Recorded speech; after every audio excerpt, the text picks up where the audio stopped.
Indian penal code 1860, இந்திய தண்டனை சட்டம் 1860. நாம் ஏற்கனவே சில சட்டப்பிரிவுகளை பார்த்திருக்கிறோம். Section 41 special law, section 42 local law, section 43 illegal legally bound to do. இதுக்கு ஒரு இல்லுஸ்ட்ரேஷன் சொன்னேன், மைக்கேல் பெல்ப்ஸ். அடுத்தது Mensah versus King, AIR 1946, privy council, page number 20. அடுத்தது act or omission, section 44 injury, section 45 life, section 46 death, section 47 animal, section 48 vessel, section 49 year month, section 50 செக்ஷன்னா என்ன, section 51 oath, section 52 good faith. Good ஃபெய்த்னா ஐபிசில under section 52,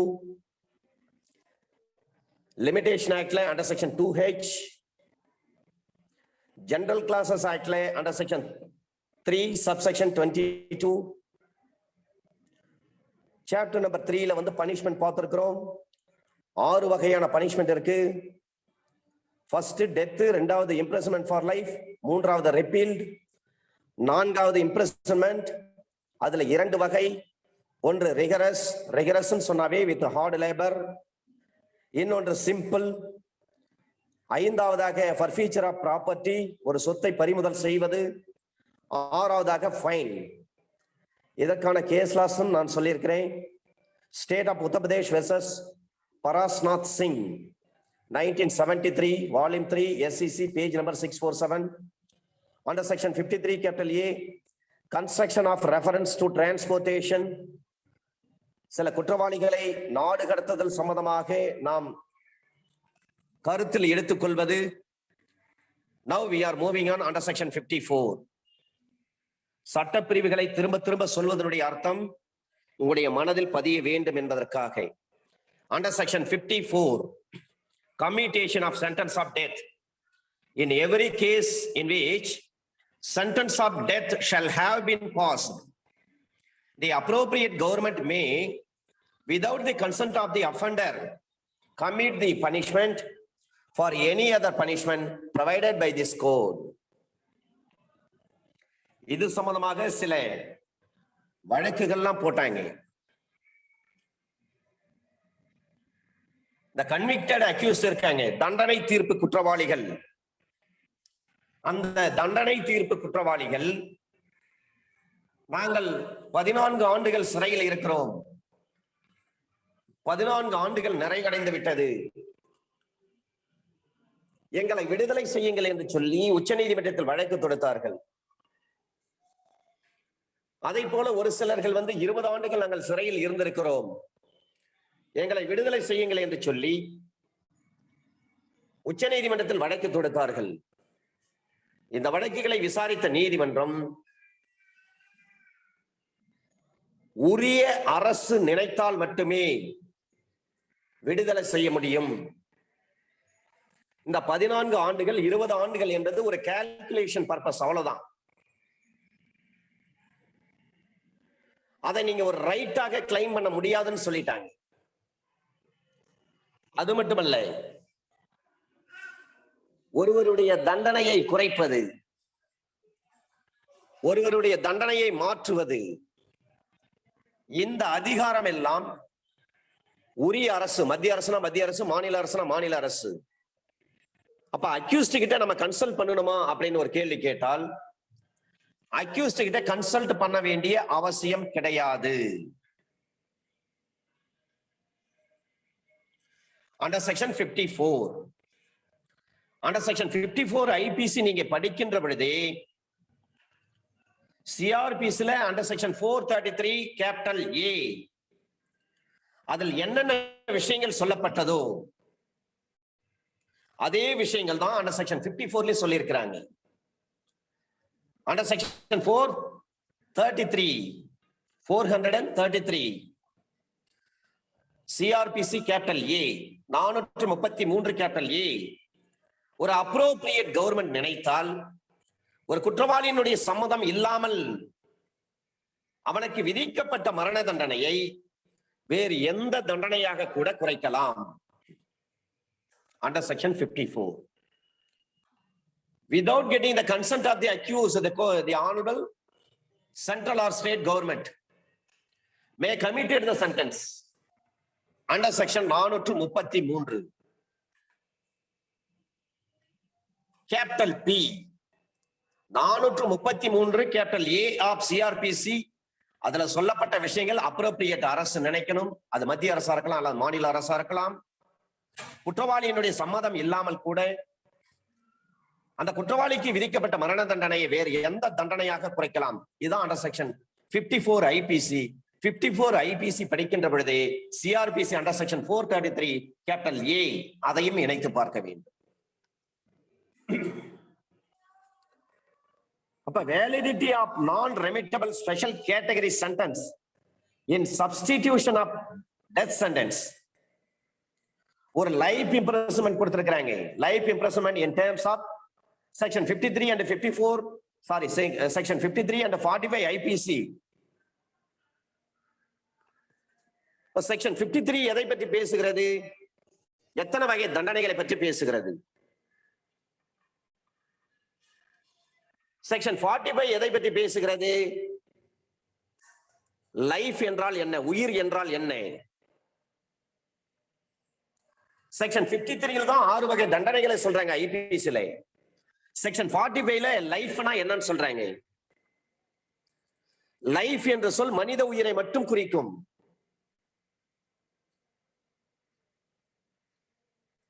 அப்ப in substitution of death sentence, life imprisonment in terms of section 53 and 45 IPC means imprisonment for rest of the life of the convict. Special category sentence in substitution of death sentence, that is sentence bearing remission under CRPC for specified term beyond 14 years is valid. CRPC-ல 14 ஆண்டுகள் கண்டிப்பாக சிறையில் இருந்திருக்க வேண்டும். அது வேலிடா இல்லையா? கண்டிப்பாக valid. ஒரு ஆயுள் தண்டனை கைதி 14 ஆண்டுகள் கண்டிப்பாக சிறையில் இருந்திருக்க வேண்டும். அதன் பிறகுதான் அவருடைய தண்டனையை உரிய அரசாங்கம் நினைத்தால், அது மத்திய அரசாங்கமோ அல்லது மாநில அரசாங்கமோ நினைத்தால், அந்த கன்விக்டட் பர்சனுடைய சம்மதம் இல்லாமல் குறைக்க முடியும். Rajiv Gandhi assassination case under section 433 capital A CRPC அடிப்படையில் தான் தண்டனை குறைக்கப்பட்டது. இந்த வழக்கு வெரி வெரி ஸ்டாண்டர்ட் அத்தாரிட்டி. இது union of India versus Sriharan, ரொம்ப ஸ்டாண்டர்ட் அத்தாரிட்டி இது. அப்ப சிஆர்பிசில சொல்லப்பட்டிருக்கக்கூடிய அந்த 14 ஆண்டுகள் கண்டிப்பாக அந்த ஆயுள் தண்டனை குற்றவாளி சிறையில் கழித்திருக்க வேண்டும்.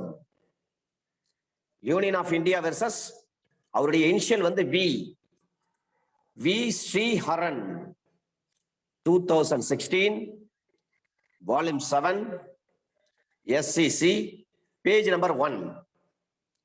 Union of India versus Sriharan 2016 volume 7 SCC page number 1. Section 54 கான case laws standard authority. இதுல நிறைய விஷயங்களை டிஸ்கஸ் பண்ணியிருக்கிறாங்க வி ஸ்ரீஹரன் வழக்கில் supreme court. Now we are moving on under section 55, commutation of sentence of imprisonment for life. ஆயுள் சிறை தண்டனையை மாற்றுதல்.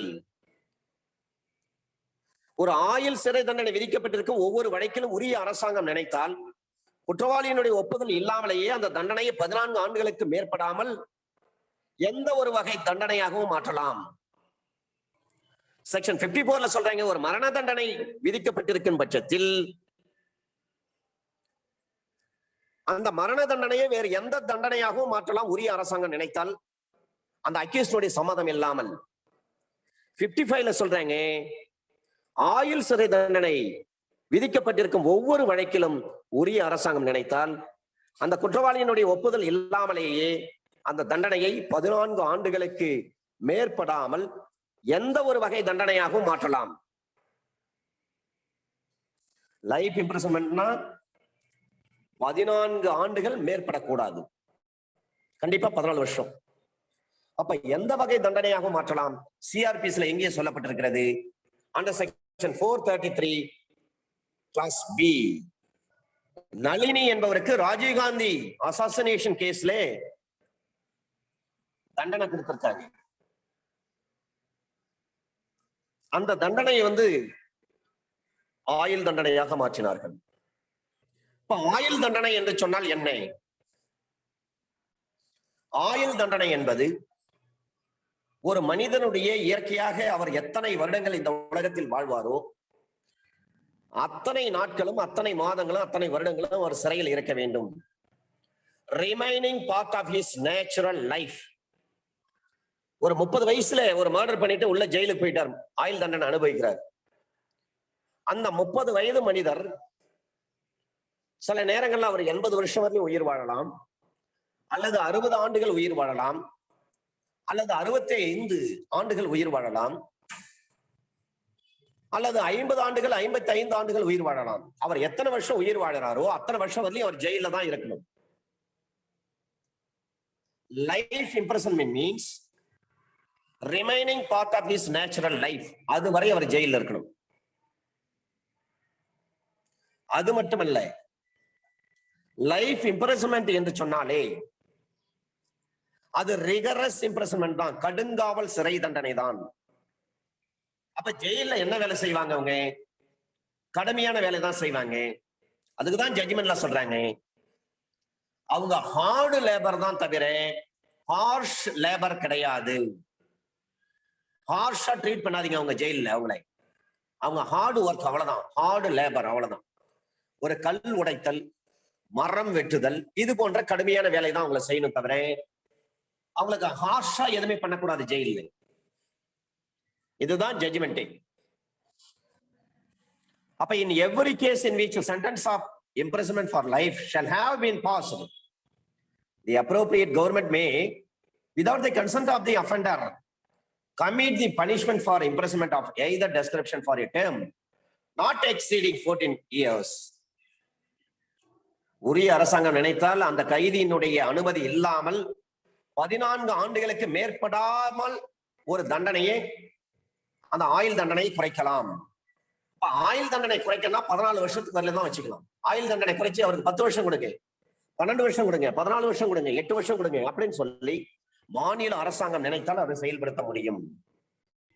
Under section 55 capital A appropriate கவர்மெண்ட்னா என்ன?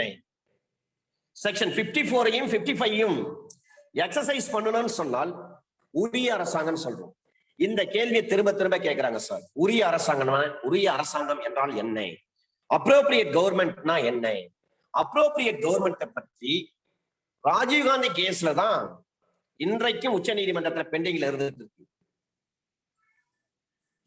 உச்ச நீதிமன்றம் தீர்ப்பு சொல்லிட்டாங்க, மாநில அரசாங்கம் நினைத்தால் அவர்களை விடுதலை செய்யலாம், எந்த தண்டனையை கூட மாற்றலாம்னு சொல்லிட்டாங்க ராஜீவ்காந்தி அசாசினேஷன் கேஸ்ல.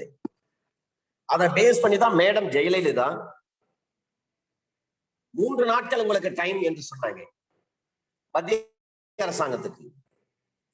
இல்லைன்னா மாநில அரசாங்கமே அவர்களை விடுதலை செய்து விடுவோம் என்று கூறினார். உடனே மத்திய அரசாங்கம் அட்டார்னி ஜெனரல் ஆஃப் இந்தியா மூலமாக சுப்ரீம் கோர்ட்ல ஒரு அபிடவிட் தாக்கல் பண்ண. அந்த அபிடவிட்ல என்ன சொன்னாங்க? இந்த வழக்கு மாநில போலீசார் கையாளவில்லை, இது special investigation agency CBI கையாண்டாங்க.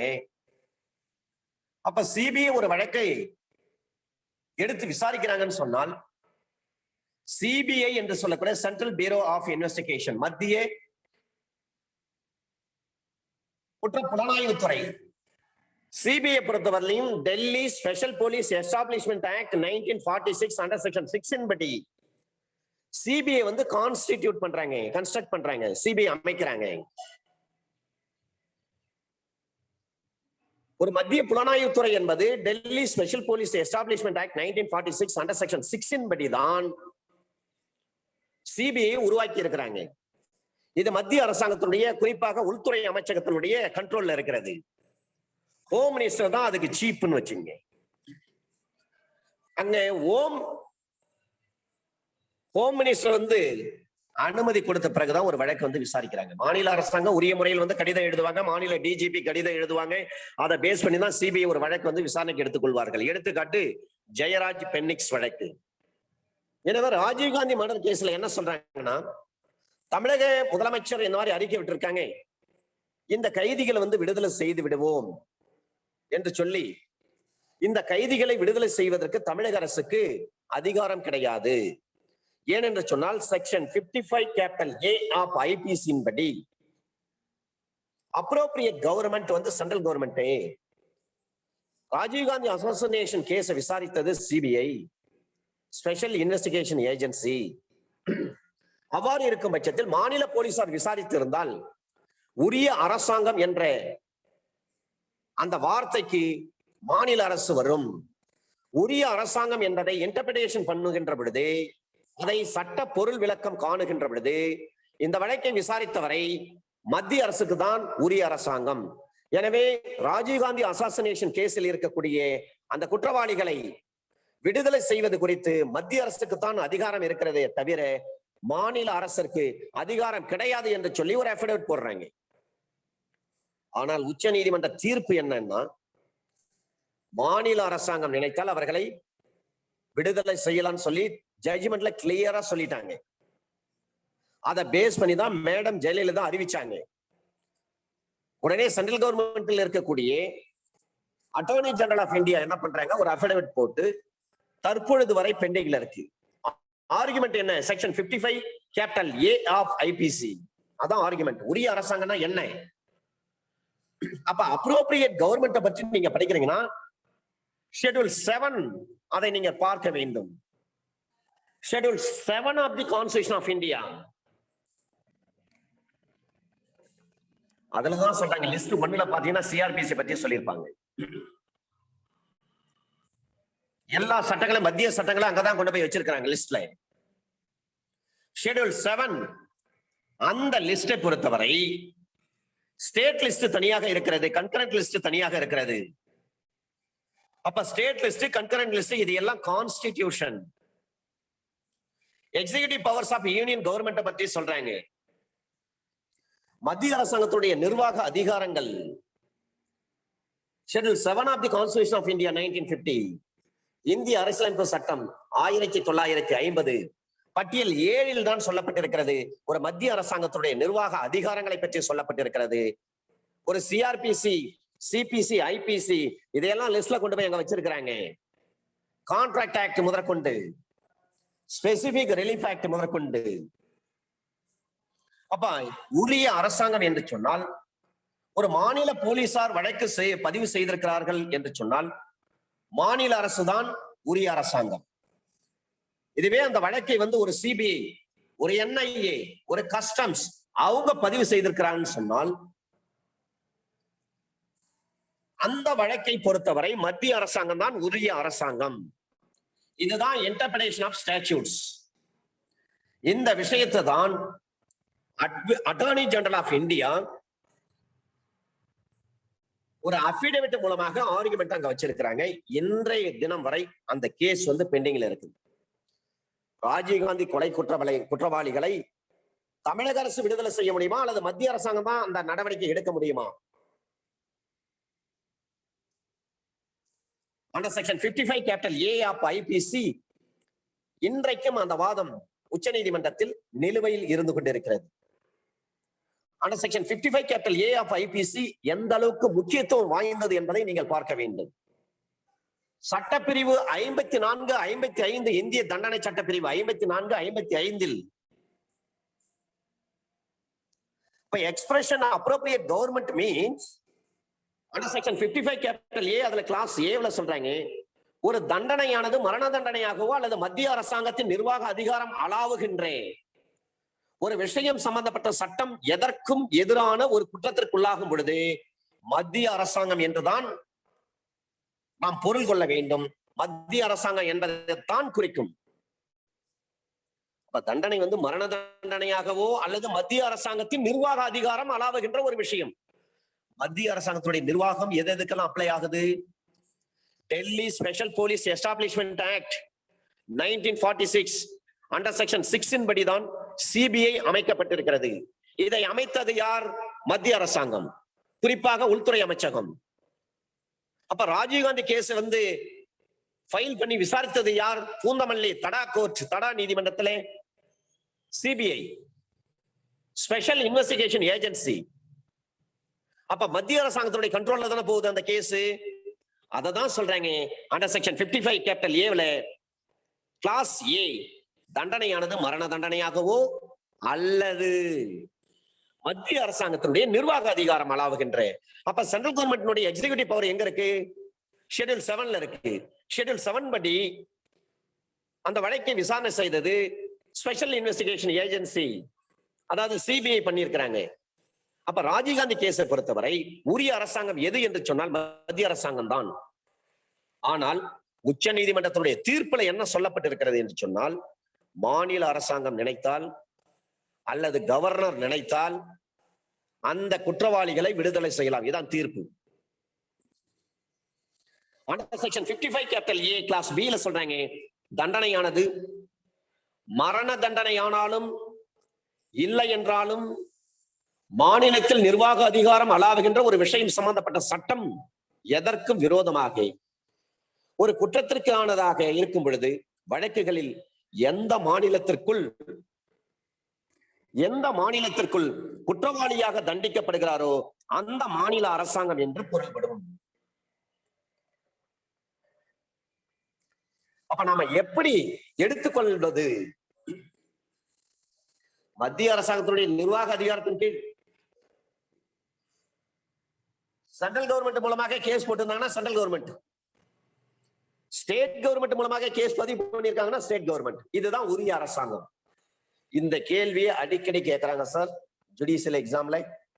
Section 55 capital ஏ அடிக்கடி கேட்கிறாங்க, அப்ரோப்ரியேட் கவர்மெண்ட்னா என்னன்னு சொல்லி. Under section 56 under section 56 repealed, நீக்கப்பட்டு விட்டது. அண்டர் செக்ஷன் 57 ஐபிசில 57 நீங்க படிக்கிறீங்கன்னா லைஃப் இம்ப்ரிசன்மென்ட்னா எதுன்னு சொல்றாங்க? Remaining part of life. இதே சிஆர்பிசில நீங்க 57 படிக்கிறீங்கன்னு சொன்னா, ஒரு நபரை கைது செய்தால் கைது செய்யப்பட்ட பிறகு 24 மணி நேரத்திற்குள்ளாக அருகாமையில் இருக்கக்கூடிய நீதிமன்றத்தில் அந்த நபரை போலீசார் ப்ரொடியூஸ் பண்ணணும், ஆஜர்படுத்தணும். நியரஸ்ட் கோர்ட்னு தான் சொல்றாங்க. அருகாமையில் இருக்கக்கூடிய நீதிமன்றத்தில் 24 மணி நேரத்திற்குள் கைது செய்யப்பட்ட நபரை போலீசார் மூலமாக நீதிமன்றத்தில் ஆஜர்படுத்த வேண்டும். 57 சிஆர்பிசி. அதுவே ஐபிசி 57ல என்ன சொல்றாங்கன்னா, லைஃப் இம்ப்ரிசன்மென்ட்னா என்னன்னு சொல்றாங்க. அந்த தண்டனை காலத்தை கணக்கிடுவது அளவுகளின் பின்னங்கள், fractions of terms of punishment. ஒரு தண்டனை காலத்தை கணக்கெடுக்கின்ற பொழுது ஆயுள் சிறை தண்டனை, அந்த ஆயுள் சிறை தண்டனையை 20 ஆண்டு சிறை தண்டனைக்கு சமமான. இப்ப தண்டனை காலத்தை எவ்வாறு கணக்கீடு செய்வது? 57ல சொல்றாங்க fraction of terms of punishment, அவ்வளவுதான் சார். அப்போ ஒரு ஆயுள் சிறை தண்டனை என்று சொன்னால் 20 ஆண்டு சிறை தண்டனைக்கு சமமானது என்று கணக்கிடுதல் வேண்டும். 55 அண்டர் செக்ஷன் 55 ஐபிசில சொல்றாங்க 14 ஆண்டுகளை தாண்டக்கூடாதுன்னு சொல்றாங்க, 14 years. ஆனா 57ல ஒரு கால்குலேஷன் பர்பஸ்க்காக 20 ஆண்டுகள் என்று எடுத்துக்கொள்ள வேண்டும். அண்டர் செக்ஷன் 55ல சொல்றாங்க ஆயுள் தண்டனைனா 14 வருடங்களை மீறக்கூடாது, 14 years கண்டிப்பா இருக்கணும். ஆனா 57 ஐபிசில சொல்றாங்க ஆயுள் தண்டனை என்பது எவ்வாறு நம்ம ஒரு பின்னங்கள் அடிப்படையில் கணக்கீடு செய்வது என்று சொன்னால் 20 ஆண்டுகள் என்று சொல்றாங்க. இத பேஸ் பண்ணி தான் ஜுடிஷியல் எக்ஸாம்ல கேள்விகள் கேட்கிறார்கள். ஒரு 379 ஏ என்ற நபர் பி என்பவருடைய பாக்கெட்ல கைய விடுறாரு. பணம் இருக்கும் எடுத்துடலாம்னு சொல்லி. ஆனா அந்த பாக்கெட்ல பணம் இல்லை. அந்த நபரை பிடிச்சு போலீஸ் கிட்ட ஒப்படைச்சிட்டாங்க. அவர் மீது எந்த செக்ஷன்ல கேஸ் போடுவாங்க? Under section 379 read with 511. 511 IPC பொறுத்தவரை இன்கோஹெட் அஃபென்ஸ் என்று சொல்வார்கள். முழுமையடையாத ஒரு குற்றம், முற்று பெறாத ஒரு குற்றம். அப்ப முற்று பெறாத ஒரு குற்றம் இருக்கும் பட்சத்தில் 511 அங்க வரும். இன்னொரு விஷயம், 511 எங்க யூஸ் பண்ண முடியாது என்று சொன்னால், ஒரு குற்றத்திற்கு குற்ற முயற்சிக்கு என்று தனியாக சட்டப்பிரிவு இருக்கின்ற பொழுது 511 ஐபிசி வராது. 511 என்பது என்னது? அட்டெம்ப்ட். ஒரு 307 இருக்கிறது, அது பக்கத்துல 511 வருமா? வராது. 307 என்ன சொல்றாங்க? Attempt to commit murder. அது பக்கத்துல 511 வருமா? வராது. ஒரு 302 இருக்கிறது, அங்கே 511 வருமா? வராது. ஆனால் ஒரு 379 இருக்கு, திருட்டு கேஸ், அங்க 511 வருமா? கண்டிப்பா வரும். ஏ என்ற நபர் பி என்பவருடைய பாக்கெட்ல கைய விடுறாரு, பணத்தை திருடலாம்னு சொல்லி. பணம் இல்ல, வெறும் பாக்கெட். அந்த நபரை பிடிச்சு அரெஸ்ட் பண்ண முடியுமா? கண்டிப்பா அரெஸ்ட் பண்ண முடியும். அப்ப அவர் பேர்ல எந்த செக்ஷன்ல கேஸ் போடுவாங்க? அண்டர் செக்ஷன் 379 ரெட் வித் 511 போடுவாங்க. இந்த வழக்கை விசாரிக்கிறீங்க நீங்க, ஜுடிஷியல் ஆபீசர். தண்டனை எவ்வளவு கொடுப்பீங்க? 511 சொல்றாங்க ஆஃப் ஆஃப் த பனிஷ்மெண்ட், பகுதியளவு தண்டனை. அந்த சட்டப்பிரிவில் சொல்லப்பட்டிருக்கிற தண்டனையில் பகுதி அளவு கொடுங்க, பார்த்து கொடுங்க. ஆஃப் ஆஃப் த சென்டென்ஸ் வந்து இம்போஸ் பண்ணுங்கன்னு சொல்றாங்க. அப்ப 379 ஐபிசிக்கு எத்தனை வருஷம் தண்டனை? 3 ஆண்டுகள் சிறை தண்டனை அல்லது அபராதம் அல்லது இரண்டும் சேர்த்து விதிக்கப்படும். அப்ப 3 வருஷம் சிறை தண்டனை. பாக்கெட்ல கை விடுறாரு, பாக்கெட்ல பணம் இல்லை, இருந்தாலும் அந்த ஆளை பிடிச்சாச்சு. என் பாக்கெட்ல கையை விட்டு திருட பார்த்தா என் பாக்கெட்ல பணம் இல்லை, இவன் திருட அப்படின்னு சொல்லி போலீஸ் கிட்ட ஒப்படைச்சிட்டாங்க. போலீஸ் அந்த திருடர் மீது 379 ரெட் வித் 511 கேஸ் போடுவாங்க. அவ்வாறு கேஸ் போட்டு ப்ராசிக்யூஷன் தரப்புல அந்த கேஸ் நிரூபிக்கும் பட்சத்தில் அந்த திருடருக்கு எத்தனை ஆண்டுகள் சிறை தண்டனை விதிக்க முடியும்? மெயின் அஃபென்ஸ் என்ன? திருடுவதற்கு முயற்சி பண்ணியிருக்கிறார். 379 ரெட் வித் 511. அப்ப 379க்கு அதிகபட்சம் 3 ஆண்டுகள். 511 என்ன சொல்றாங்க? ஆஃப் ஆஃப் த மெயின் அஃபென்ஸ்ல ஆஃப் ஆஃப் த சென்டென்ஸ் கொடுங்கன்னு சொல்றாங்க. அப்ப அந்த 3 வருடங்களை 2ஆல டிவைட் பண்ணுவாங்க. அப்ப 1.5 வருஷம் தான் அவருக்கு தண்டனை கொடுக்க முடியும். திருட முயற்சி பண்ணார். இதை இன்னொரு எக்ஸாம்பிள் மூலமாக சொல்லலாம். ஏ என்ற ஒரு நபர் ஒரு வீட்டுக்குள்ள புகுந்து அல்லது ஒரு கடைக்குள்ள புகுந்து என்ன பண்றாரு? ஒரு பாக்ஸ், ஒரு ஜுவல் பாக்ஸ் ஓபன் பண்றாரு. அதுலதான் நகையெல்லாம் வச்சிருக்கிறாருன்னு சொல்லிட்டு ஓபன் பண்ணா பாக்ஸ் வந்து எம்டியா இருக்கு, வேக்கமா இருக்கு. இந்த நேரத்துல அந்த நபரை வந்து பிடிச்சிட்டாங்க. அவரை கொண்டு போயிட்டு போலீஸ்ல ஒப்படைக்கிறாங்க. நகை வைத்திருக்கக்கூடிய, தங்க நகை ஆபரணங்கள் வைத்திருக்கக்கூடிய ஒரு பெட்டியை வந்து ஓபன் பண்றாரு. ஆனால் துரதிருஷ்டவசமாக அந்த பெட்டியில ஒரு நகை கூட, 1 கிராம் கூட கிடையாது. அந்த நபரை பிடிச்சிட்டாங்க, அந்த திருடரை பிடிச்சிட்டாங்க, போலீஸ்கிட்ட ஒப்படைக்கிறாங்க. அப்ப சட்டத்தின் பார்வையில் அந்த திருட்டை செய்வதற்கு அவர் முயற்சி செய்தார் என்றுதான் அர்த்தம். அப்ப அவர் பேர்ல என்ன கேஸ் போடுவாங்க? 379 ரெட் வித் 511 தான் போடுவாங்க. இன்டர்வியூல இந்த கொஸ்டின், இந்த மாதிரி கொஸ்டின் தான் கேட்கறாங்க. 2 எக்ஸாம்பிள் நான் சொன்ன பாருங்க, இதான் கேட்கறாங்க. இன்னும் 2 எக்ஸாம்பிள் இருக்கிறது. ஒரு பெண் தனியாக சென்று கொண்டிருக்கிறார். அந்த பெண்ணுடைய சம்மதம் இல்லாமல் பெண்ணுடைய வாயை பொத்தி ஒரு சவுக்கு தோப்புக்குள்ள அந்த பெண்ணை கடத்திட்டு போறாங்க. அந்த பெண்ணிடம் பாலியல் பலாத்கார முயற்சி ஈடுபடுறாங்க. அந்த பெண் எப்படியோ தப்பிச்சு வந்துட்டாங்க. அவங்களுக்கு கராத்தே தெரியுமோ ஏதோ தப்பிச்சு வந்துட்டாங்க. வந்து அந்த அம்மா என்ன பண்றாங்க? போலீஸ்ல வந்து ஒரு ரிப்போர்ட் கொடுக்குறாங்க. நான் தனியாக நடந்து சென்று கொண்டிருந்தேன். அப்பொழுது இந்த நபர்கள் என்னை வந்து வாயை பொத்தி என்னை கடத்திட்டு போனாங்க. என்னை பாலியல் பலாத்காரம் செய்ய முயற்சி பண்ணாங்க. நான் தப்பித்து வந்து விட்டேன் அப்படின்னு சொல்லிட்டு ஒரு ரிப்போர்ட் கொடுக்குறாங்க போலீஸ் ஸ்டேஷன்ல. போலீஸ் ஆபீசர் அந்த ரிப்போர்ட்டை பெற்றுக்கொண்டு அந்த அக்யூஸ்ட் அரெஸ்ட் பண்ணிட்டாங்க. எந்த செக்ஷன்ல கேஸ் போடுவாங்க? அண்டர் செக்ஷன் 376 ரெட் வித் 511 தான் கேஸ் போட முடியும். ஏன்னா அட்டெம்ப்ட் டு கமிட் ரேப். அப்ப ரேப்புக்கு அட்டெம்ப்ட் பண்ணியிருக்கார், குற்ற முயற்சி. பாலியல் பலாத்கார முயற்சி, கற்பழிப்பு என்ற குற்றத்தை செய்வதற்கு அவர் முயற்சி செய்திருக்கிறார். ஆனால் அந்த குற்றம் முழுமையடையவில்லை. முயற்சி. நான் ஏற்கனவே சொல்லியிருக்கிறேன், ஒரு கிரிமினல் கேஸ் என்று சொன்னால் 4 பாயிண்ட்ஸ் இன் கிரிமினல் லா. ஒன்று மென்சரியா இருக்கணும், இரண்டாவது ஆக்டஸ் ரியாவில் சொல்லக்கூடிய பிரிப்பரேஷன் இருக்கணும். மென்சரியா இருந்தா மட்டும் போதாது, பிரிப்பரேஷன் இருக்கணும். ஒருவரை அடிக்கிறதுக்கு மனசுல எண்ணம் இருந்தால் மட்டும் போதாது, அவரை அடிப்பதற்கு ஒரு இரும்பு பைப்போ கத்தியோ அல்லது ஊடன் லாக் என்று சொல்லக்கூடிய மரத்தடியோ இருக்க வேண்டும். அதை நம்ம என்ன பண்ணி எடுத்து ரெடியா வச்சுக்கணும். இதுதான் பிரிப்பரேஷன், தயார் நிலையில் வைத்துக் கொள்ள வேண்டும்.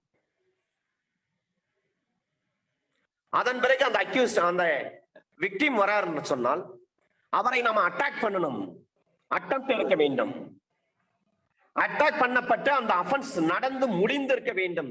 அஃபென்ஸ் வந்து கம்ப்ளீட் ஆயிருக்கணும், டன் ஆயிருக்கணும். அப்ப மென்சரியா, இன்டென்ஷன், பிரிப்பரேஷன், அட்டெம்ப்ட், அஃபென்ஸ் வந்து கமிட் ஆயிடுச்சு, அஃபென்ஸ் வந்து டன் ஆயிடுச்சு. இந்த 4 விஷயங்கள் அடங்கியிருந்தால் தான் அது ஒரு குற்றம். ஆனால் இதற்கு விதிவிலக்கும் இருக்கிறது. 393 ஐபிசி எடுத்து படிச்சு பாருங்க. ஒரு கொள்ளையடிப்பதற்கு முயற்சி பண்ணாவே போதும். preparation is alone a crime. நீங்கள் 124 ஐபிசி எடுத்து படிச்சு பாருங்க. அரசுக்கு எதிராக போர் தொடுப்பதற்காக நீங்க ஆயுதங்களை தயார்படுத்தி வச்சிருந்தாவே குற்றம். 124 பி சொல்றாங்க, செடிஷனும் குற்றம். அங்கே preparation மட்டும் இருந்தால் குற்றம். இந்த கேள்வியை திரும்ப திரும்ப கேட்கிறாங்க. preparation மட்டுமே குற்றம் என்று சொல்லி ஐபிசியில் எந்தெந்த சட்ட பிரிவுகளில் சொல்லப்பட்டிருக்கிறது? 494 சொல்லி இருக்கிறாங்க, 497 சொல்லி இருக்கிறாங்க.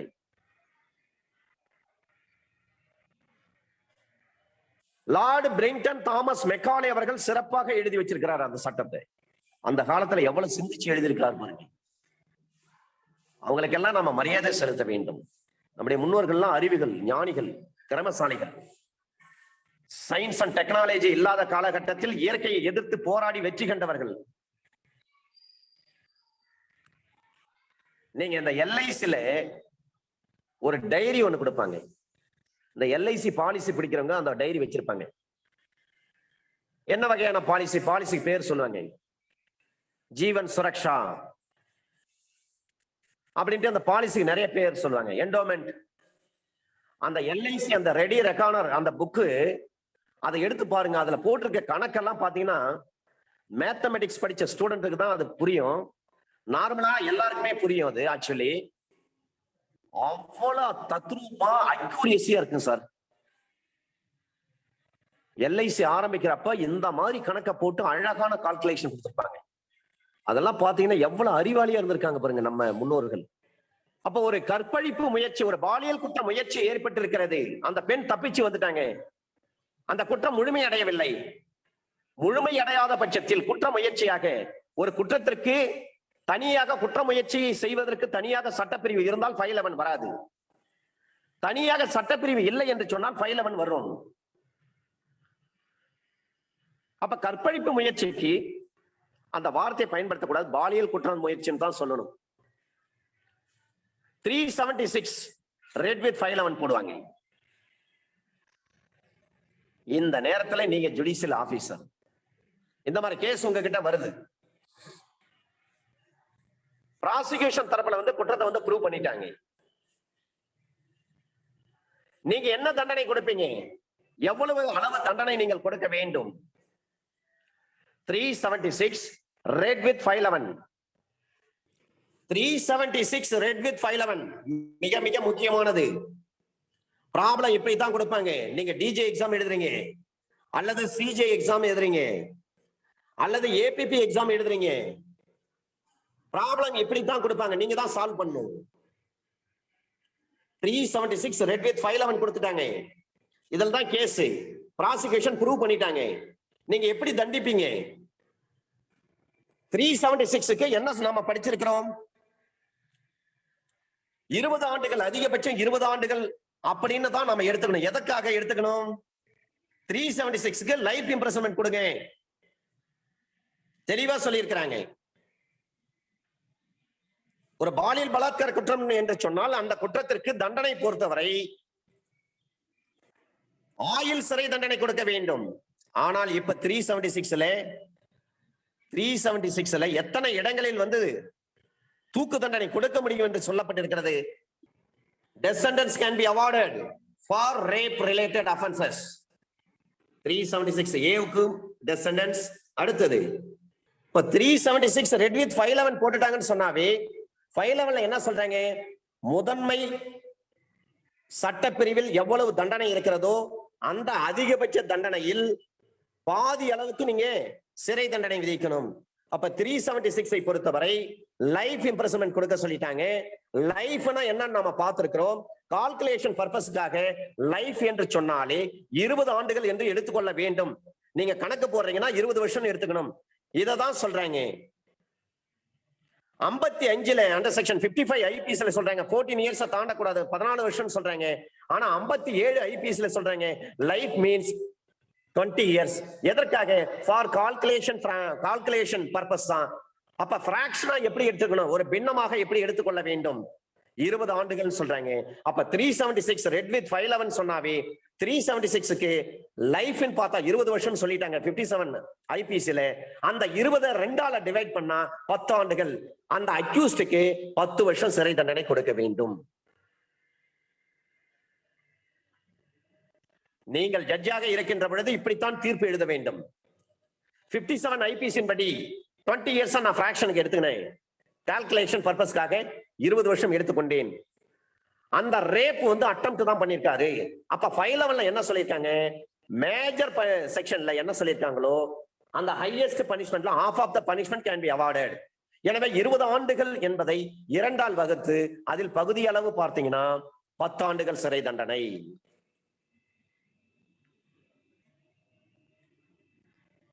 இதே ஐபிசில ஒரு மிக முக்கியமான ஒரு விஷயம் இருக்கு. சரிங்க, இதெல்லாம் நமக்கு கிளியரா தெரிஞ்சு போச்சு. அதனால நம்ம தீர்ப்பு எழுதுறோம்.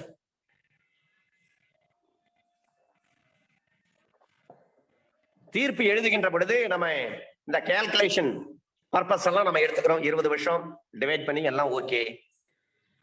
ஐபிசி அண்டர் செக்ஷன் 72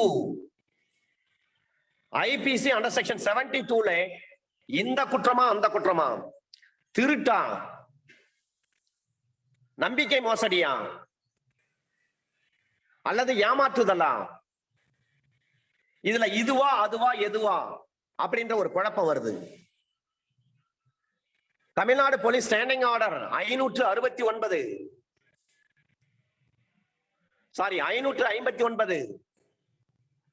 இந்த குற்றமா அந்த குற்றமா, சிஆர்பிசி 221 இந்த குற்றமா அந்த குற்றமா, இந்தியன் எவிடன்ஸ் ஆக்ட்ல அண்டர் செக்ஷன் 93 இதுக்கா இந்த அஃபென்ஸுக்கா இந்த விஷயத்துக்கா அந்த விஷயத்துக்கா அந்த எவிடன்ஸ் பயன்படுத்துறது, இந்த டாக்குமெண்ட்டை பயன்படுத்துறது, இந்த திங்ஸை பயன்படுத்துறது, ஒரு பொருளோ ஒரு ஆவணமோ ஒரு சாட்சியோ இந்த விடயம் சம்பந்தமாக இந்த விஷயம் சம்பந்தமாக பயன்படுத்துவது அல்லது அந்த விஷயம் சம்பந்தமாக பயன்படுத்துவது என்பதில் குழப்பம் ஏற்படுகிறது. Indian evidence act under section 93, CrPC under section 221, IBC under section 72, Tamil Nadu police standing order number 559 இதுல எல்லாமே குழப்பத்தை பற்றி சொல்வார்கள். இந்த போலீஸ் ஸ்டேஷன் ஜூரிஸ்டிக்ஷன்ல தான் ஆக்ஷன் நடந்து அந்த போலீஸ் தான் கேஸ் பண்ணுன்னு சொல்லுவாங்க. அந்த போலீஸை கேட்டா சார் இது பாத்தீங்கன்னா அந்த போலீஸ் தான் கேஸ் பண்ணுங்க, நாங்க இல்ல சார் அப்படின்னு சொல்லுவாங்க. அப்ப தமிழ்நாடு போலீஸ் ஸ்டாண்டிங் ஆர்டர் படி எந்த ஒரு போலீஸாக வேண்டுமானாலும் வழக்கை பதிவு செய்யலாம். வழக்கை பதிவு செய்து இன்வெஸ்டிகேஷன் முடிச்சிட்ட பிறகு ஆட்டோமேட்டிக்கா அந்த கேஸ் பண்டல என்ன பண்ணும், ஜூரிஸ்டிக்ஷன் வேற போலீஸ் ஸ்டேஷன் ஜூரிஸ்டிக்ஷன் என்று சொன்னால் அந்த கேஸ் பண்டல அப்படியே அந்த போலீஸ் ஸ்டேஷன் ஜூரிஸ்டிக்ஷன் அனுப்பிடணும். அதே போல இது திருட்டா, கையாடலா, நம்பிக்கை மோசடியா அப்படின்ற ஒரு டவுட் வருது ஒரு கேஸ் சம்பந்தமா. சார்ஜ் நீங்க தான் பிரேம் பண்ணணும். சிஆர்பிசில அண்டர் செக்ஷன் 221 படி இதுவா அதுவான்னு ஒரு குழப்பம் ஏற்படுகின்ற பொழுது எது வேண்டுமானாலும் நீங்க சார்ஜ் ஃப்ரேம் பண்ண முடியும். 0 FIR சொல்றாங்க மணிமேகலை மேடம். அப்ப இதுவா அதுவா? FIR போடுங்க சார். பிரிட்டிஷ்காரங்க காலத்துல ஐடியல் போலீஸ் ஸ்டேஷன் ஒரு போலீஸ் ஸ்டேஷன் இருந்தது. அந்த ஒரு போலீஸ் ஸ்டேஷன்ல குற்ற சம்பவம் எங்க நடந்தாலும், எந்த ஜூரிஸ்டிக்ஷன்ல நடந்தாலும் அந்த ஐடியல் போலீஸ் ஸ்டேஷன்ல FIR போட்டுருவாங்க. FIR போட்டு விசாரணை செய்து அதன் பிறகு உண்மையான ஜூரிஸ்டிக்ஷன் உள்ள போலீஸ் ஸ்டேஷனுக்கு அந்த FIR இன்வெஸ்டிகேஷன் பண்ணது எல்லாமே 161 முதற்கொண்டு பார்வை மகசர், சீசர் மகசர், கன்ஃபெஷன் ஸ்டேட்மெண்ட் தான் எல்லாவற்றையும் என்ன பண்ணுவாங்க, அப்படியே அந்த கேஸை அனுப்பி விட்டுறாங்க. கேஸ் பண்ணல அந்த குறிப்பிட்ட போலீஸ் ஸ்டேஷனுக்கு அனுப்பி விட்டுருவாங்க. இந்த ஐடியல் போலீஸ் ஸ்டேஷன் என்பது சீர்மிகு காவல் நிலையம். தமிழில் ஐடியல் போலீஸ் ஸ்டேஷன் என்ன அர்த்தம்? சீர்மிகு காவல் நிலையம். இததான் TNPS சொல்றாங்க, தமிழ்நாடு போலீஸ் ஸ்டாண்டிங் ஆர்டர்ல சொல்றாங்க. இப்ப 0 FIR போடுறாங்க. இதுவா அதுவா? அப்ப IPCல 72ல அதுதான் சொல்றாங்க. இந்த குற்றமா அந்த குற்றமா? சே ஃபார் எக்ஸாம்பிள் 380 வருமா இல்ல 406 வருமா? ஒரு கேள்வி. 380 வீடு புகுந்து திருடுறாரு, டொல்லிங் ஹவுஸ்லயே இல்ல டென்ட்லயே வெசல்லயே திருடுறாரு. 406 கிரிமினல் பிரீச் ஆஃப் ட்ரஸ்ட், நம்பிக்கை மோசடி பண்றாரு 406ல. அப்ப இந்த குற்றமா அந்த குற்றமா? சந்தேகம் வருது.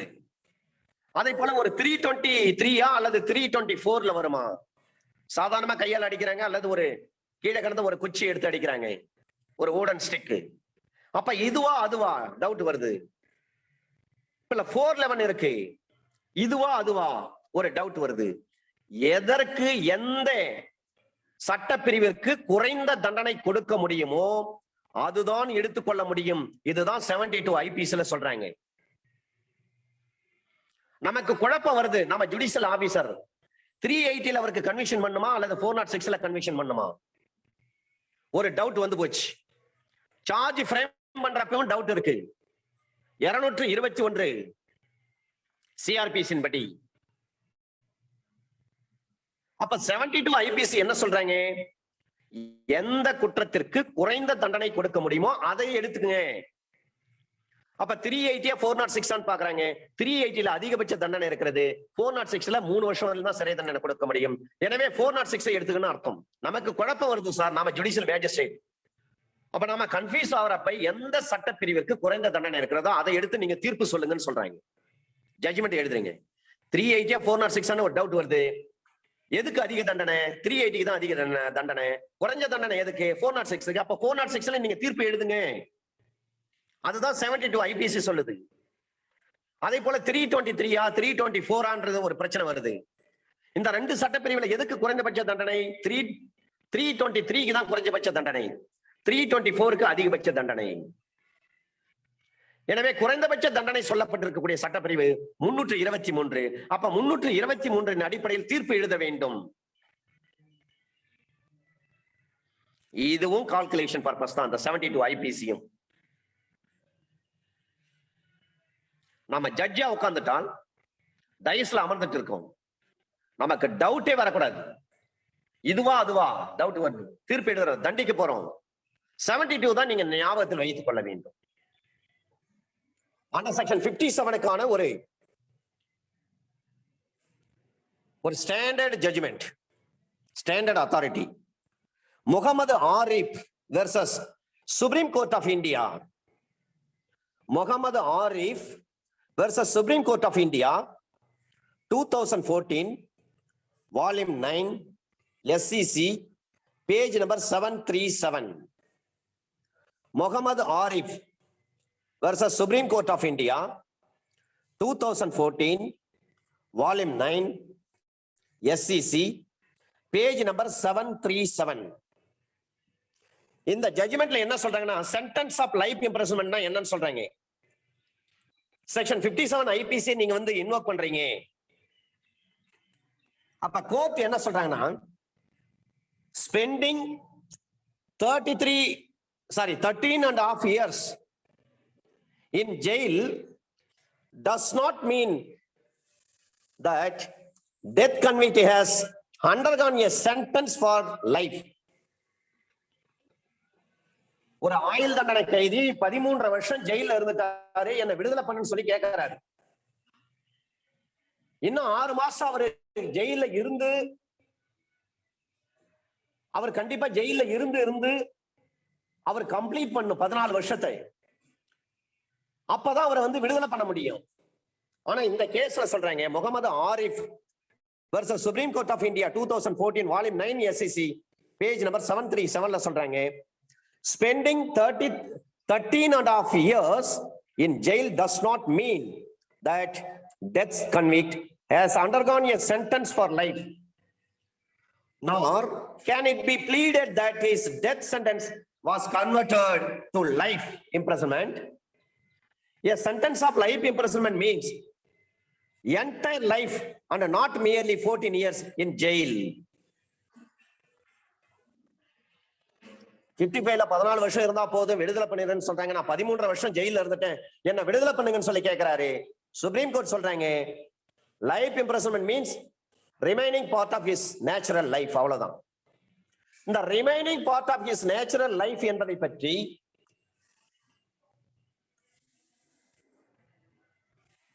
மகாத்மா காந்தி தேசப்பிதா அவருடைய கேஸ்ல தான் சொல்றாங்க, கோட்சேவுக்கு தண்டனை வழங்குறாங்க 1961. அந்த தண்டனை வழங்குகின்ற பொழுது அந்த கோட்சேவுக்கு சொல்றாங்க, உங்களுக்கு லைஃப் இம்ப்ரிசன்மென்ட் சொல்றாங்க. அவர் இந்த டிஃபென்ஸ் தான் எடுக்கிறாரு, என்னை விடுதலை பண்ணுங்கன்னு சொல்லி. அப்ப உச்ச நீதிமன்றம் தெளிவா சொல்லிட்டாங்க, life imprisonment means remaining part of his natural life. அவ்வளவுதான். அவர் வாழ்நாளில் எஞ்சி இருக்கக்கூடிய இயற்கையான வாழ்நாள்கள் அனைத்தும் அவர் ஜெயில தான் இருக்கணும். கோட்சே வழக்குல சொல்லிட்டாங்க. இங்க Mohammed Arif versus Supreme Court of இந்தியாவில மீண்டும் கன்ஃபார்ம் பண்றாங்க, இப்ப entire life and not merely 14 years in jail. தெளிவா சொல்லிட்டாங்க, 14 வருஷம் நீங்க ஜெயில இருந்துட்டீங்கன்றதுக்காக உங்களை விடுதலை பண்ண முடியாது, உங்களுடைய முழு வாழ்நாளையும் நீங்க சிறையிலேயே கழிக்க வேண்டும். Under section 58 repeal ஆயிடுச்சு. 56 ரிப்பீல்,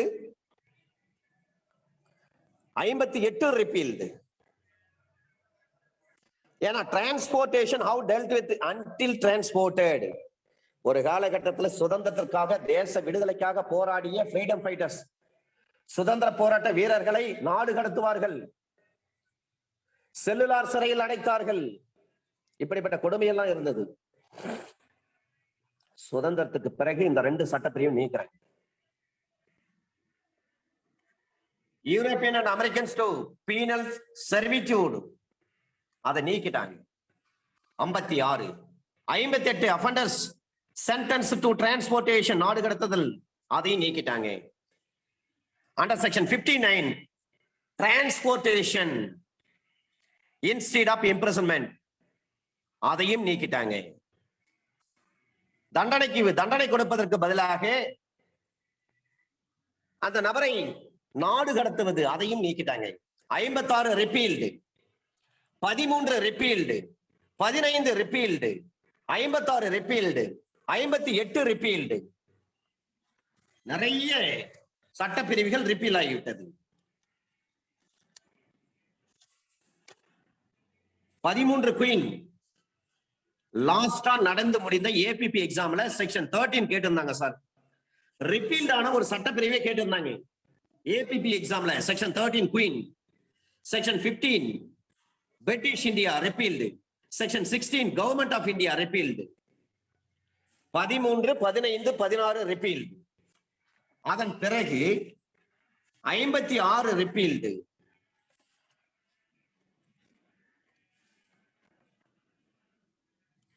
58 ரிப்பீல்டு, 59 ரிப்பீல். இந்த ரிப்பீல்டு கொஞ்சம் பாத்துங்க, எந்த நேரத்துல எப்படி கேள்வி கேட்கிறாங்கன்னு தெரியாது. எல்லாவற்றையும் நாம் பார்த்துக் கொள்வது நலம். அண்டர் செக்ஷன் 60 ஒரு தண்டனை முழுமையுமோ அல்லது பகுதியளவோ கடுங்காவல் சிறை தண்டனையாக இருக்கலாம். Sentence may be in certain cases of imprisonment wholly or partly rigorous or simple. சில தீர்ப்புகள் எழுதுகின்ற பொழுது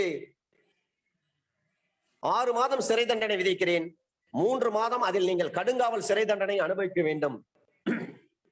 அப்படின்னு ஒரு தீர்ப்பு. அந்த மாதிரி தீர்ப்பு எழுத முடியுமா? எழுதலாம். அப்ப சாதாரண சிறை தண்டனை அல்லது கடுங்காவல் சிறை தண்டனை விதித்து ஒரு குற்றவாளி தண்டிக்கப்படக்கூடிய ஒவ்வொரு வழக்கிலும் அது போன்ற குற்றவாளியை தண்டிக்கும் நீதிமன்றம் அத்தகைய சிறை தண்டனை முழுவதும் கடுங்காவல் சிறை தண்டனையாக இருத்தல் வேண்டும் என்றோ அல்லது சாதாரண சிறை தண்டனையாக இருக்க வேண்டும் என்றும், அத்தகைய சிறை தண்டனையின் எந்த பகுதியேனும் கடுங்காவலாகவும் எஞ்சிய பகுதி சாதாரண சிறை தண்டனையாகவும் இருக்க வேண்டும் என்று அந்த தீர்ப்பு தண்டனைகளை உத்தரவிடுவதற்கு அதிகாரமுடையதாக இருக்கும்.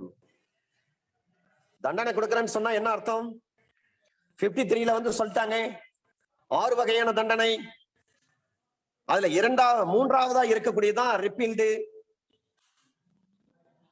4வது இடத்துல சொல்றாங்க இம்ப்ரெஸ்மென்ட் பற்றி. ரெகரஸா இருக்கலாம். ரெகரஸ் என்பது ஹார்டு தான் தவிர ஹார்ஷ் கிடையாது. அடுத்து சிம்பிளா இருக்கலாம். ஆனால் தீர்ப்பு எழுதுகின்ற பொழுது அண்டர் செக்ஷன் 60 சொல்றாங்க அந்த தண்டனை கடுங்காவல் சிறை தண்டனையாக இருக்கலாம் அல்லது வெறுங்காவல் சாதாரண சிறை தண்டனையாக இருக்கலாம். வெறுங்காவல் என்று சொன்னால் சாதாரண என்ற அர்த்தம். அல்லது இரண்டும் சேர்த்து இருக்கலாம். Partly such imprisonment shall be wholly simple, or that any part of such imprisonment shall be rigorous and the rest simple. 6 மாசம் சிறை தண்டனை 2 மாதம் அவர் கடுங்காவல் சிறை தண்டனை அனுபவிக்க வேண்டும். மீதமுள்ள 4 மாதங்கள் அவர் வெறும் காவல் அல்லது சாதாரண சிறை தண்டனை அனுபவிக்க வேண்டும் என்று சொல்லி தீர்ப்பு எழுத முடியுமானா தாராளமா எழுதலாம். Under section 60 of the IPC படி, according to section 60 of IPC, rigorous கொடுக்கலாம் அல்லது சிம்பிள் கொடுக்கலாம் அல்லது rigorous சிம்பிளும் சேர்த்தே கொடுக்கலாம். Under section 61 repealed sentence of property, forfeiture of property. Under section 62 repealed. Under section 63 amount of fine. அபராத தொகை எந்த தொகை வரையிலும் அபராதம் விதிக்கலாம் என்று வெளிப்படையாக கூறப்படாத பொழுது குற்றவாளி செலுத்துவதற்கு உள்ளாகிய அபராத தொகையானது வரம்பில்லாததாக இருக்கின்ற பொழுது, ஆனால் அது மிகையாக இருத்தல் கூடாது. இவ்வளவு அமௌண்ட்னு தெளிவா சொல்லிடணும் சார். அப்படி சொல்லவே இல்லை. அந்த அமௌண்ட் ரொம்ப எக்ஸஸா எதுவும் இருக்கக்கூடாது. அந்த அக்யூஸ்டால எவ்வளவு செலுத்த முடியுமோ அந்த அளவுக்கு தான் இருக்கணும். நம்ம இஷ்டத்துக்கு நம்மான்னு வானளாவிய அதிகாரம் இருக்கிறதுன்னு சொல்லிட்டு நிறைய நம்ம விதிக்க கூடாது.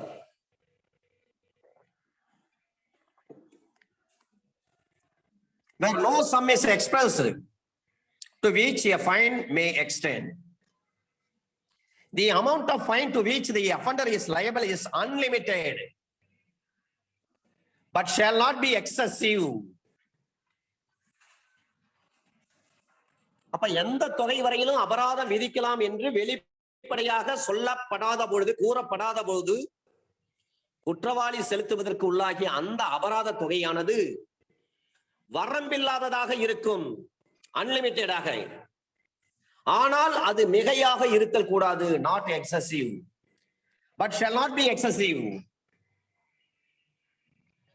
எதிரியினுடைய வசதிக்கு அப்பாற்பட்ட நிலையில அபராதத்தை விதிக்காதீங்க சார். எதிரியால எவ்வளவு கட்ட முடியுமோ அதுக்கு தகுந்த மாதிரி நீங்க அபராதம் போடுங்க. ஒரு வழக்கில் அபராதம் போட்டு நஷ்டஈடு கொடுக்க முடியுமா? சேட்ல போடுங்க. ஒரு வழக்கை விசாரிக்கிறீங்க, அந்த வழக்கை விசாரித்து அபராதம் ஃபைன் போடுறீங்க, பிளஸ் காம்பன்சேஷன் கொடுக்குறீங்க. அந்த மாதிரி ஒரு தீர்ப்பு எழுத முடியுமா? நீங்க ஜுடிஷியல் மேஜிஸ்ட்ரேட் ஒரு வழக்கை விசாரித்து நீங்க ஃபைன் போடுறீங்க. நிக்கில் கணேஷ் சொல்றாரு எஸ் சொல்றாரு, 357 எஸ் சொல்றாங்க, ஸ்ரீபிரியா சிவமுருகன் எஸ் சொல்றாங்க. அபராதம் போடுறாரு சார், ஃபைன் இம்போஸ் பண்ணிட்டாரு, காம்பன்சேஷன் அது கூட சேர்த்து போட முடியுமா? இதுதான் கேள்வி. அனிதா முனிராஜ் 357 சொல்றீங்க, ஓகே. என்னுடைய கேள்வி என்ன?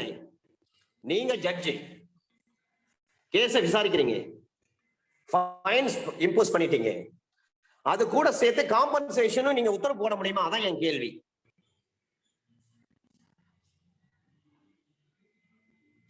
முகமது சார் சொல்றாரு முடியாதுன்னு. கே வெங்கடேசன் நோன்னு சொல்லிட்டாரு.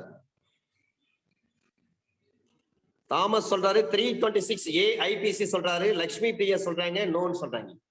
326A IPC எதை பற்றி பேசுகிறது? த்ரோயிங், ஆசிட் த்ரோயிங் பற்றி பேசுகிறது. ஆசிட் த்ரோயிங் பற்றி பேசுகிறது. ஆசிட் த்ரோயிங் பண்ணீங்கன்னா உங்களுக்கு தண்டனை சொல்றாங்க. அங்க என்ன சொல்றாங்கன்னா, to meet A medical expenses, அந்த வார்த்தை தான் சொல்லப்பட்டிருக்கிறது. செக்ஷனை நல்லா படிங்க. அவ்வாறு விதிக்கக்கூடிய அந்த தண்டத்தொகை என்பது அந்த ஆசிட் த்ரோனால பாதிக்கப்பட்ட பெண்ணினுடைய மருத்துவ செலவிற்கு ஈடு செய்வதற்காக இருக்க வேண்டும், மருத்துவ செலவை சந்திப்பதற்காக இருக்க வேண்டும். அந்த வார்த்தை தான் 326A ஆப் ஐபிசில சொல்றாங்க. என்னுடைய கேள்வி, ஒரு ஃபைன் போட்டு காம்பன்சேஷன் கொடுக்க முடியுமானா அந்த மாதிரி தீர்ப்பை எழுத முடியாது. ஆனால் ஒரு போட்டா ஃபைன் போடுங்க, இல்ல காம்பன்சேஷனுக்கு உத்தரவு போடுங்க. உங்களுடைய காம்பன்சேஷன் எப்படி இருக்கணும்? அந்த விக்டிம்னுடைய மெடிக்கல் எக்ஸ்பென்சஸ் மீட் பண்ணுமாறு இருக்க வேண்டும். அவங்க மருத்துவ செலவினங்களை சந்திப்பதற்கு மருத்துவ செலவு எவ்வளவு ஆகுதோ ஹாஸ்பிட்டல்ல அந்த பணத்தை அந்த அளவுக்கு அந்த நீதிமன்றத்தால் விதிக்கப்பட்ட தண்டத்தொகை இருக்கணும்.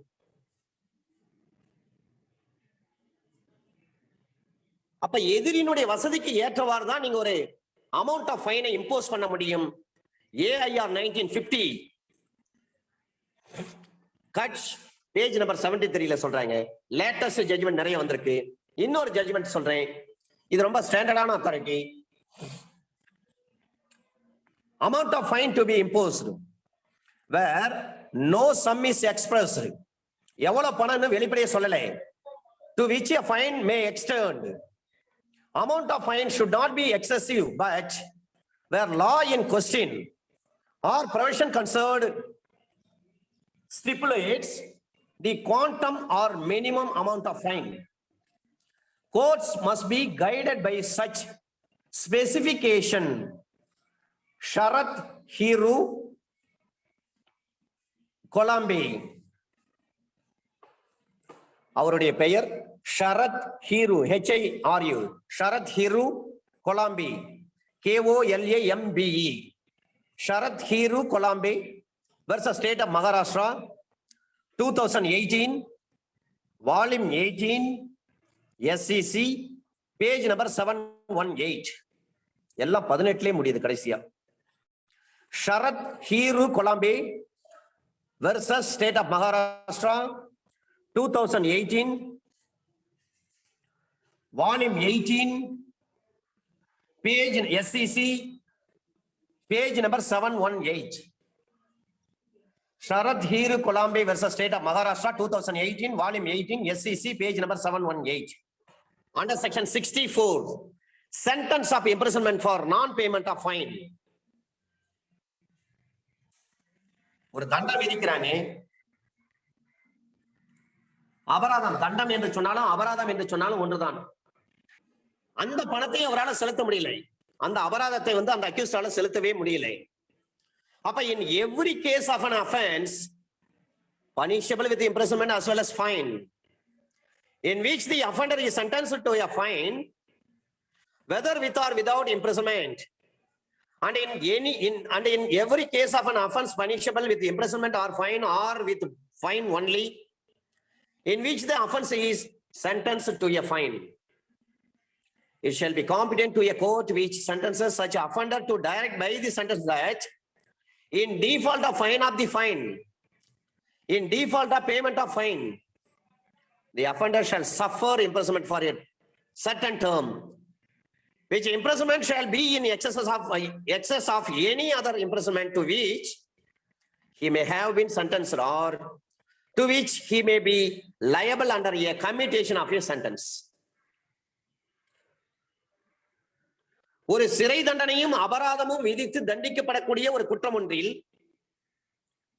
சிறை தண்டனை கொடுக்கறாங்க, அபராதமும் கொடுக்கறாங்க, அது மாதிரியான ஒரு குற்றம், அல்லது சிறை தண்டனை மட்டும் விதிக்கிறாங்க, அல்லது அபராதம் மட்டும் விதித்து தண்டிக்கக்கூடிய ஒரு குற்றம். அந்த குற்றத்தில் ஒரு குற்றவாளி அபராதம் செலுத்த தவறுகின்ற பட்சத்தில் ஒரு குறிப்பிட்ட கால அளவிற்கு அந்த குற்றவாளி சிறை தண்டனை அனுபவிக்க வேண்டும் என்று நீதிபதி தன்னுடைய தீர்ப்பு தண்டனையில் உத்தரவிடுவதற்கு நீதிமன்றம் அந்த நீதிமன்றத்திற்கு அதிகாரம் இருக்கிறது. அந்த சிறை தண்டனையானது அவருக்கு முன்னதாக விதித்திருக்கக்கூடிய சிறை தண்டனையை விட கூடுதலாக இருக்க வேண்டும், எக்ஸசிவா இருக்கணும். செக்ஷன் 64 இருந்து 69 வரை டிஃபால்ட் சென்டென்ஸ் தான் சொல்றாங்க, தவறுதல் தண்டனை. 64 இருந்து 69 வரை இந்திய தண்டனை சட்ட பிரிவுகளில் சொல்லப்பட்டுள்ளது தவறுதல் தண்டனை, டிஃபால்ட் சென்டென்ஸ். 1 வருட சிறை தண்டனை பிளஸ் 1000 ரூபாய் ஃபைன். இந்த 1000 ரூபாய் ஃபைன் என்றது சப்ஸ்டாண்டிவ் சென்டென்ஸ். 1000 ரூபாய் கட்ட தவறினால் 3 மாதம் சிறை, இதுதான் டிஃபால்ட் சென்டென்ஸ். சப்ஸ்டாண்டிவ் சென்டென்ஸ்னா என்ன, டிஃபால்ட் சென்டென்ஸ்னா என்ன? ஒரு கேள்வி கேட்பாங்க. சிறை தண்டனையோடு ஃபைனையும் சேர்த்து இம்போஸ் பண்றாங்கன்னா அந்த ஃபைனை என்னவென்று சொல்வது? சப்ஸ்டாண்டிவ் சென்டென்ஸ் என்று சொல்வது. சிறை தண்டனை பிளஸ் ஃபைன் என்பது சப்ஸ்டாண்டிவ் சென்டென்ஸ். ஆனால் 1000 ரூபாய் கட்ட தவறினால் 3 மாதம் சிறை தண்டனை விதிக்கப்படும் என்பது டிஃபால்ட் சென்டென்ஸ், தவறுதல் தண்டனை. இந்த ஃபைனை கட்டலனா அதுக்கு நீங்க 3 மாசம் எக்ஸ்ட்ரா நீங்க ஜெயில இருக்கணும். இதுதான் டிஃபால்ட் சென்டென்ஸ். அப்ப சப்ஸ்டாண்டிவ் சென்டென்ஸ்னா என்ன, டிஃபால்ட் சென்டென்ஸ்னா என்ன என்று சொல்லி இன்டர்வியூல அல்லது ஜுடிஷியல் எக்ஸாம்ல கேள்வி கேட்டா நீங்க தரவாக பதில் எழுத வேண்டும். தண்டனையோடு ஃபைனையும் சேர்த்து ஒரு நீதிமன்றம் விதிப்பது சப்ஸ்டாண்டிவ் சென்டென்ஸ். அந்த ஃபைனை கட்டவில்லை என்று சொன்னால் அதற்கு 1 மாதமோ 2 மாதமோ அல்லது 3 மாதங்களோ சிறையில் இருக்க வேண்டும் என்று சொன்னால் அதற்கு பெயர் டிஃபால்ட் சென்டென்ஸ். அண்டர் செக்ஷன் 65 சிறை தண்டனையும் அபராதமும் விதிக்கக்கூடியதாக இருக்கும் பொழுது அபராதம் செலுத்தாமைக்கான சிறைவாசத்திற்கு வரம்பு என்ன? உங்களுக்கு ஜெயில் தண்டனை கொடுத்துட்டாங்க, பிளஸ் ஃபைன் போடுறாங்க, அந்த ஃபைனை உங்களால கட்ட முடியல, அப்ப அதற்கு என்ன தண்டனை? Limit to imprisonment for non payment of fine when imprisonment and fine awardable. அப்ப அபராதம் செலுத்த தவறியதற்காக எந்த கால அளவிற்கு குற்றவாளி சிறையில் வைக்கப்பட வேண்டும் என்று சொல்லி நீதிமன்றம் உத்தரவிடுகிறதோ அந்த கால அளவானது அந்த குற்றமும் சிறைவாசமும் அபராதமும் விதித்து தண்டிக்க கூடியதாக இருக்குமே. ஆனால் ஜெயில் தண்டனை இருக்கு, ஃபைன் போட்டிருக்காங்க, ரெண்டும் சேர்த்துதான் அனுபவிக்கணும்னு சொல்றாங்க. அந்த குற்றத்திற்கு உச்ச அளவாக நிர்ணயிக்கப்பட்டிருக்கும் சிறை தண்டனை கால அளவில் 4/4 மேற்படுதல் கூடாது. அப்ப 1/4 ஆஃப் தி சென்டென்ஸ் தான் அவாய்ட் பண்ணணும். ஃபைல் லெவல்ல சொல்றாங்க half ஆஃப் தி சென்டென்ஸ். 65ல சொல்றாங்க 1/4 கொடுங்கன்னு சொல்றாங்க. சிறை தண்டனையும் அபராதம் சேர்த்து விதிக்கப்படக்கூடிய ஒரு தண்டனை தீர்ப்பில் பாத்தீங்கன்னா அந்த சிறை தண்டனை கால அளவில் 4/4 அதுக்கு மேல போக கூடாது, ஃபைன் கட்டலன்னு சொன்னா. இதுதான் அண்டர் செக்ஷன் 65. 65 நீங்க படிக்கின்ற பொழுது அண்டர் செக்ஷன் 30 சிஆர்பிசியும் இணைத்து பார்க்க வேண்டும். அண்டர் செக்ஷன் 65 இந்தியன் பீனல் கோடை பொறுத்தவரை உச்சபட்ச தண்டனை இருக்கிறது, அதுல 1/4 தான் சொல்றாங்க. இப்ப சிஆர்பிசி அண்டர் செக்ஷன் 30ல என்ன விஷயங்கள் சொல்லப்பட்டிருக்கிறது அதை நாம் சேர்த்து பார்க்க வேண்டும். Sentence of imprisonment in default of fine, அபராதம் செலுத்த தவறினால் சட்டத்தினால் அதிகாரம் அளிக்கப்பட்டுள்ள ஒரு கால அளவிற்கு காவல் தண்டனை கொடுக்க வேண்டும் நீதிபதி. அந்த கால அளவை பொறுத்தவரை 29வது பிரிவு 29 தான் சொல்றாங்க, நடுவர்கள் விதிக்கக்கூடிய அந்த சென்டென்ஸ். ஃபர்ஸ்ட் கிளாஸ் ஜுடிஷியல் மேஜிஸ்ட்ரேட்டா, சிஜேஎம்னா 7 வருஷம், ஜேஎம்னா 3 வருடம், ஃபைனை பொறுத்தவரை 10,000 ரூபாய். செகண்ட் கிளாஸ் மேஜிஸ்ட்ரேட் 1 வருடம், ஃபைனை பொறுத்தவரை 5,000 ரூபாய். MM court, chief metropolitan magistrate ஒரு சிஜேஎம் என்ன தண்டனை கொடுக்கிறாரோ அதேதான் சிஎம்எம். மெட்ரோபாலிட்டன் மேஜிஸ்ட்ரேட் ஒரு ஜுடிஷியல் மேஜிஸ்ட்ரேட் என்ன தண்டனை கொடுக்கிறாரோ அதேதான் மெட்ரோபாலிட்டன் மேஜிஸ்ட்ரேட். இப்ப சிறை தண்டனை வந்து தனித்து இயங்கக்கூடிய தண்டனையினுடைய ஒரு பகுதியாக இருக்கும் பட்சத்தில் அபராதம் செலுத்துவதற்கு தவறியதற்காக அந்த நடுவர் ஒரு சிறை தண்டனை அல்லாமல் ஒரு குற்றத்திற்கு எவ்வளவு காலம் அவரால் சிறை தண்டனை விதிக்க முடியுமோ அதில் 4/4 under section 30 subsection 1 clause B ல சொல்லிட்டாங்க. சப்செக்ஷன் 2 ல சொல்றாங்க அவ்வாறு அளிக்கப்படக்கூடிய சிறை தண்டனை அண்டர் செக்ஷன் 29 ஆஃப் சிஆர்பிசியின் படி நடுவர் அளிக்கக்கூடிய அதிகபட்ச கால அளவிற்கு தனித்து இயங்கும் காவல் தண்டனையோடு இருக்க வேண்டும்.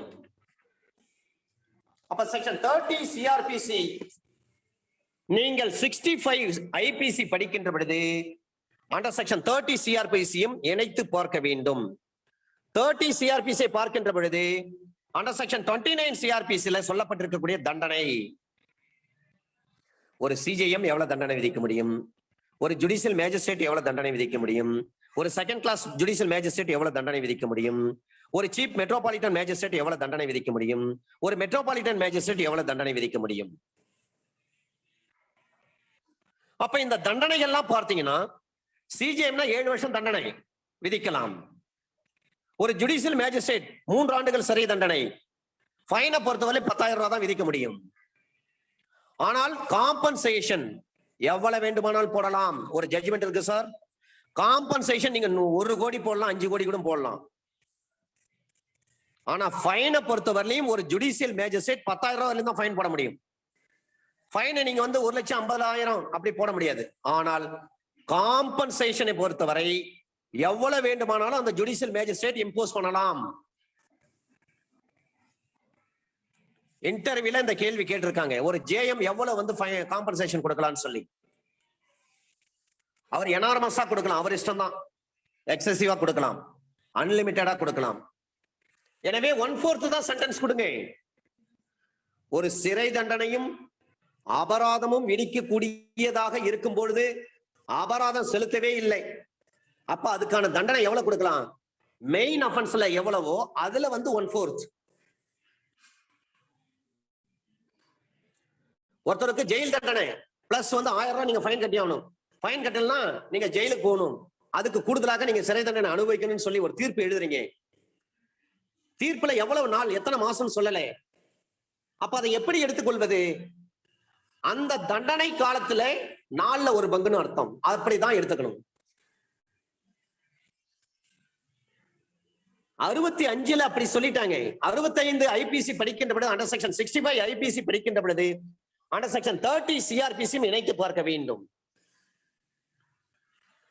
30 சிஆர்பிசில என்ன சொல்றாங்க, செக்ஷன் 29 சிஆர்பிசில என்ன சொல்லி இருக்கிறதோ அதுதான் கையில் எடுத்துக்கிறோம். அண்டர் செக்ஷன் 66 66 இந்த 65க்கு ஒரு ஸ்டாண்டர்டான கேஸ் லாஸ், இது ரொம்ப முக்கியம் சார். ஏன்னா நம்ம எல்லாம் மேஜிஸ்ட்ரேட்டா டிஸ்ட்ரிக்ட் ஜட்ஜா அந்த போஸ்டிங் வரப்போறோம், அல்லது ஏபிபியா வரப்போகிறோம். கண்டிப்பாக exercise of power while a magistrate's power are specifically limited by section 33 CRPC 33 சிஆர்பிசில தெளிவாக சொல்லிட்டாங்க.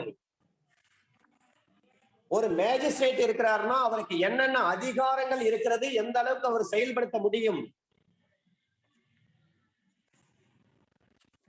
அப்ப நியமனம் செய்யப்பட்ட அலுவலருக்குள்ள அதிகாரங்கள், powers of officers appointed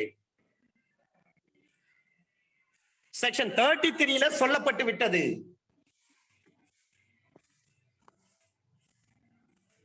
Section 33 CRPC படி they must also be so exercised as not to contravene section 65.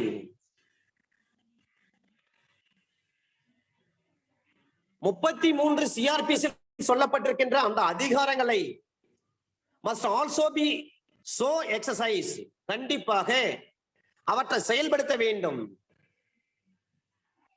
as not to contravene section 65. 65க்கு விரோதமாக முரண்பாடாக இருக்கக்கூடாது.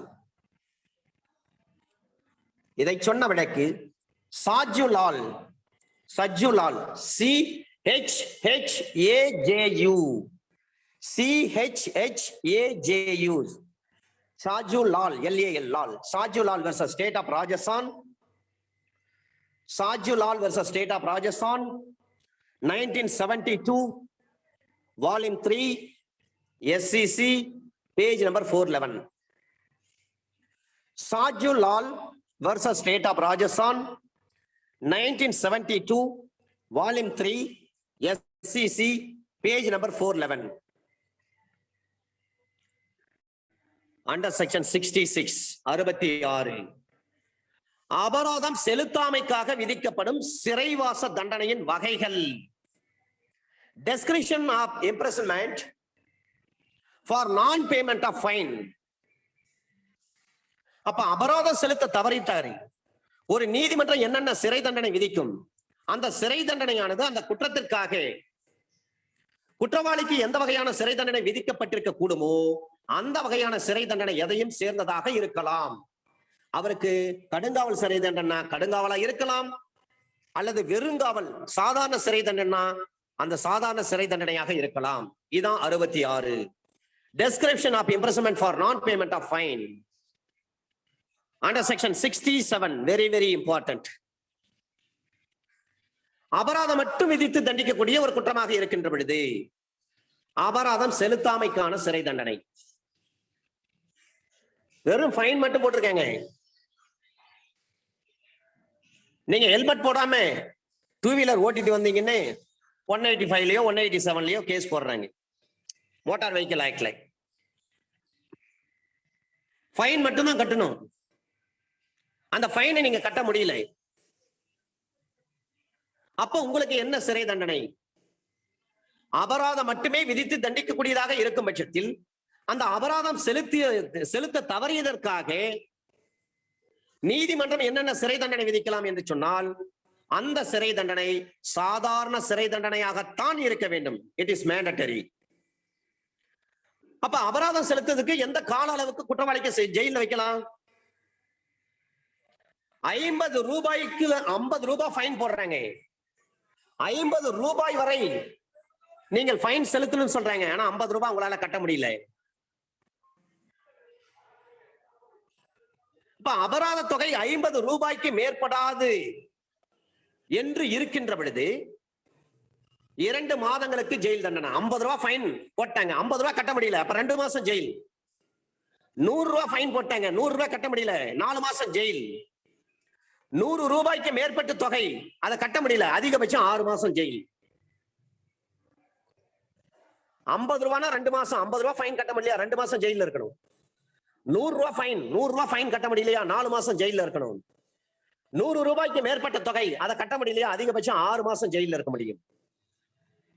இது எல்லாம் அபராதம் மட்டும் கட்ட தவறியதற்காக 67ல வந்து ஜெயில் தண்டனை கொடுக்குறாங்க, டிஃபால்ட் சென்டென்ஸ் கொடுக்குறாங்க.